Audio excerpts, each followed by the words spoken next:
My sister got my husband pregnant. Wait, that's not right. Let me start where it actually started. Marcus found out he had a half-brother 12 days before our wedding.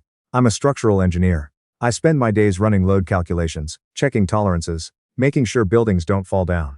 I like things that can be measured. I like knowing exactly how much weight a beam can take before it fails. People aren't like that. You don't get a spec sheet. I came home from the office on a Thursday in March, Calgary cold, the kind that gets into your boots in a fox.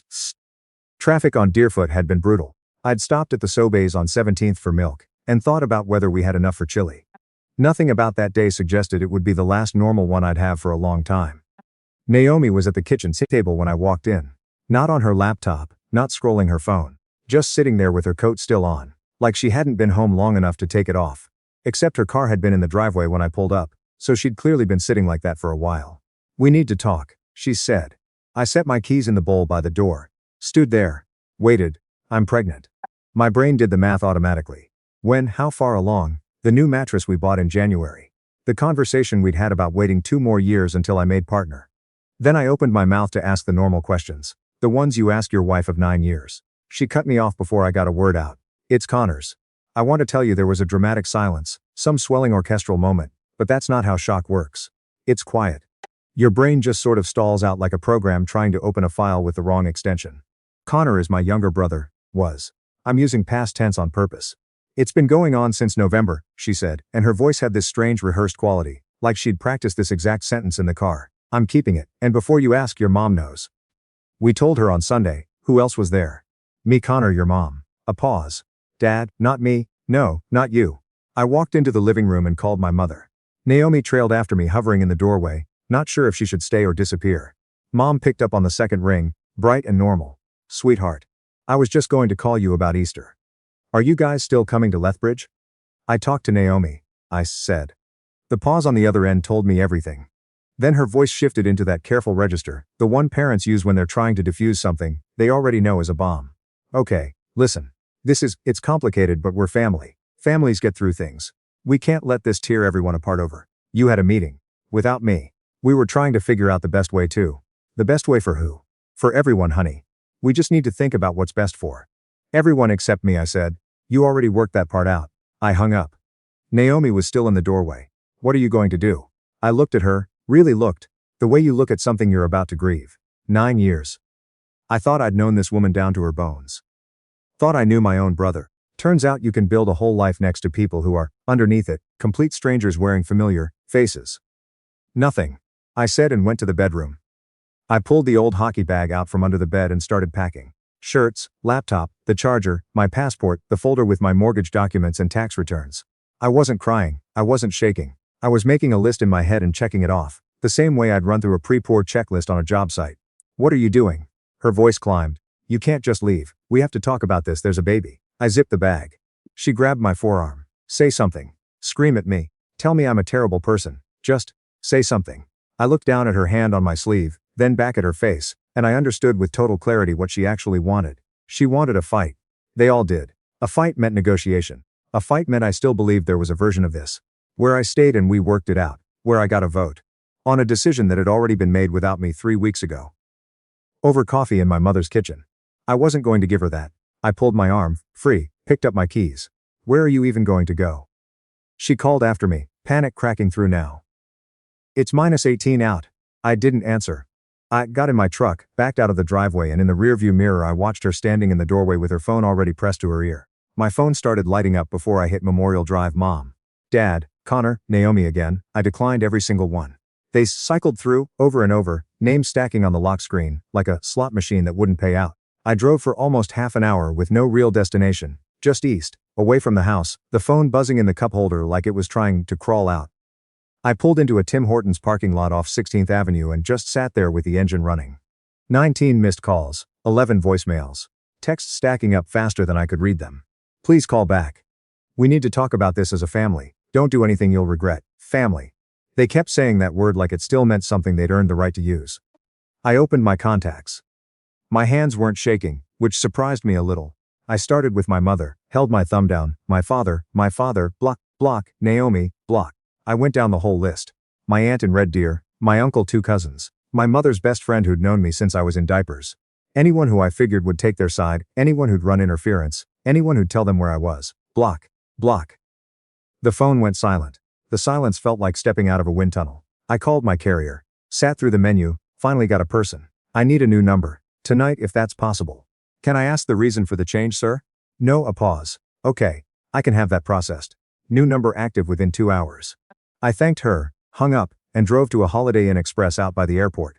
Paid for a week with my card before I thought better of it, and switched to cash for the rest of the stay. The guy at the front desk didn't ask why a man was checking in alone on a Thursday night, with one hockey bag and no luggage. Room 4111. Beige carpet. Too many decorative pillows. I sat on the edge of the bed and watched the clock on my phone count down. 1 hour 50. 1 hour 12. 40 minutes until I became a person nobody in my family could reach. I didn't sleep. I made lists instead. What I needed from the house, who I needed to call at work. How fast I could get the locks on the Calgary house changed since it was in my name only. Bought 2 years before I even met Naomi. The next morning I went into the office and asked for 2 weeks. My manager Priya has known me since I started there, and she took one look at my face and didn't ask a single question, just said, "Take 3, and rebooked my Thursday client call herself. Day 2 I called a lawyer. A guy named Whitcomb my colleague had used for his own divorce. Calgary's a no-fault jurisdiction, so I didn't need to prove anything. Which was honestly a relief, because I had no interest in standing in a courtroom describing my own humiliation in detail. Alberta splits matrimonial property, regardless of fault, so even though the house was mine before the marriage, its appreciated value during the marriage would technically be on the table. And any joint accounts would be split. I told Whitcomb I didn't care about being generous. I cared about being done. She'll want to talk to you, he said. About the terms, about the house, possibly about the baby, depending on how things unfold. Refer her to you. I'm not discussing anything directly. Understood. People usually come around to wanting some contact eventually. The lawyers handle the business, but the personal stuff. There won't be personal stuff. He looked at me for a second like he was deciding whether to push back. Then just nodded and made a note. The voicemails kept stacking up on my old number, which I checked exactly once a week from a browser, never from my phone, just to see if anything involved actual legal necessity. Everything else was the same loop. Please. We need you to understand, this isn't who you are. That last one almost made me laugh. They didn't know who I was. They'd never had to find out. Because I'd always been the one who showed up, who drove 4 hours to help Connor move apartments 3 separate times, who covered half of Dad's hip surgery deductible when the insurance dragged its feet, who hosted Christmas the 2 years Mom's knee was bad. I was reliable. Reliable people get taken for granted and then they get left out of the meeting where the family decides what to do. About the mess one of them made. About 6 weeks in, a letter showed up at my work address. Connor had apparently gone digging and found out where I was employed. Because my home address obviously wasn't getting through. I recognized the handwriting on the envelope before I even read the return address. I didn't open it. I put it in a drawer. A second letter came a month after that. I didn't open that one either. In May, my cousin Jenna. Actually wait, that's a detail I should change. Not Jenna, doesn't matter. A cousin I'd been close with growing up tracked down my work email. And sent a long message about how everyone was struggling, how Mom had lost weight, how this had torn the family apart, like I was the one holding scissors. I read about half of it, felt the old gravitational pull of guilt start to tug, and then deleted it without responding.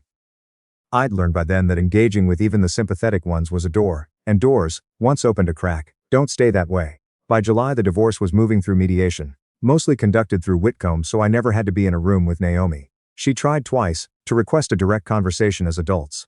Whitcomb relayed the request both times. Both times I said no. There was nothing to discuss that a settlement agreement couldn't cover. And I'd already decided that the version of me who needed an explanation, who needed her to say sorry in a way that meant something, had died somewhere on Memorial Drive. That first night, and I wasn't going to resurrect him for her convenience. I sold the Calgary house. I couldn't live in it anymore.